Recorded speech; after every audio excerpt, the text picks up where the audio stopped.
really, let's think about how this, I never would have guessed. Who would have guessed that life is easier when you have somebody helping you out?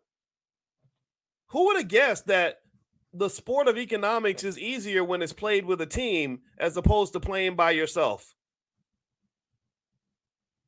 Who would have guessed that the heavy burden of surviving in this crazy economy where inflation is through the roof and wages are not going up and corporations are not loyal and student loans are going crazy? Who would have guessed that in this difficult world that it would be easier if you had some help?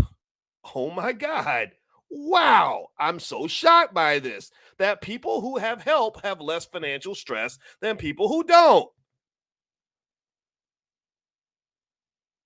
It didn't, I don't have to have a PhD to tell you this. I don't need to be a professor to break this down for you. I don't need to even have a bachelor's degree to explain to you that 2 plus 2 is 4 and that 2 plus 0 is 2. And then 2 minus 4 is negative 2. Some of y'all ain't even, not only are you not getting the plus 2, you're getting a negative 4. You're not only not aligning with somebody who can move you forward, you're aligning with people who can move you backward. I don't know what it is. Maybe she's cute, or maybe his sex is good, or maybe he's really romantic, or maybe she just makes you feel good. She smiles and you just melt with that smile, and you're willing to pay her bills for the rest of your life. I'm not judging that. I think that's fine.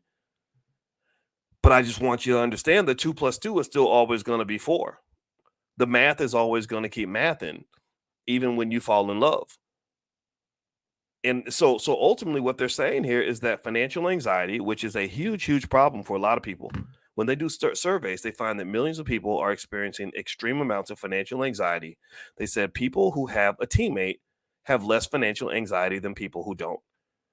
And so if you're able to make that decision, and it doesn't have to just be romantic. I'm just, even when you talk about the company you keep, the circles you roll in, whatever it is, having good teammates makes a massive difference when it comes to your financial outcomes. All right, let's keep going here. And by the way, my wife, who's a therapist, she actually did a whole workbook on financial stress and anxiety where you can kind of work through all that stuff like that. She has a lot of really good books. If you go to drboycebooks.com, to make it easy for you, I put my wife's stuff right there on my website. So feel free to go to drboycebooks.com, and we have a whole love and money section on Dr. Boyce Books. It's a one-stop shop for Black wealth mastery, and we designed it specifically for Black people. We didn't design it for anybody else. You ain't got to be Black to come in there, but you're going to see a whole lot of Black stuff if you get there. So feel free to go to drboycebooks.com to take a look. All right, number 4. They said that alignment of financial goals. They said merging finances often encourages couples to discuss and align their financial goals. This alignment can reduce conflicts over money and ensure that both partners work toward the same objectives.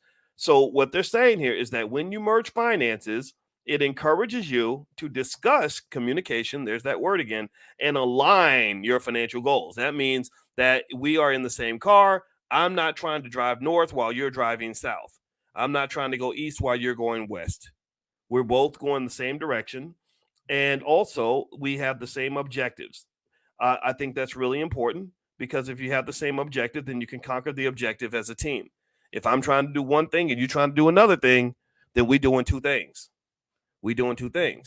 So perhaps when you're having these conversations before you align yourself with another human being, it might be important to understand not just what they're capable of achieving, but what their priorities are, how they view money, what they're doing with the money that they have.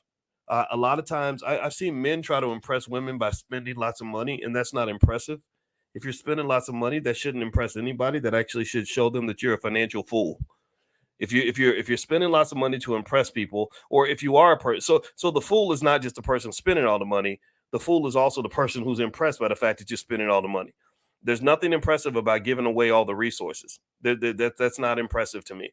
And so really, I would encourage you to really think about not just what you're looking for, but also what priorities, what value systems that other party may have, and make sure that that's in alignment with the things that you understand and that you agree with. I sat with a couple when I wrote my book, Financial Lovemaking. I sat with a couple in the Bronx, and the wife was a bus driver in the New York City transit system. She'd been doing that for 30 years. The husband also was a worker for the city, and he was actually in hip hop in the early days. He in the 1970s and 80s, he was friends with people like DJ Cool Herc, Grandmaster Flash, KRS-One. I mean, he was right there in the epicenter of the beginning of hip hop. Like if they when they did those hip hop history books, they would put his flyers in the books because he would have these parties, these rap parties and DJ parties that people would come to. And he always had a regret, and his biggest regret was that he never ever pursued his interest in becoming a hip hop artist or become a businessman in that whole hip hop party space. He feels like he kind of missed out when Russell Simmons and all those guys kind of took off and did great things. He felt like he should have been a part of that.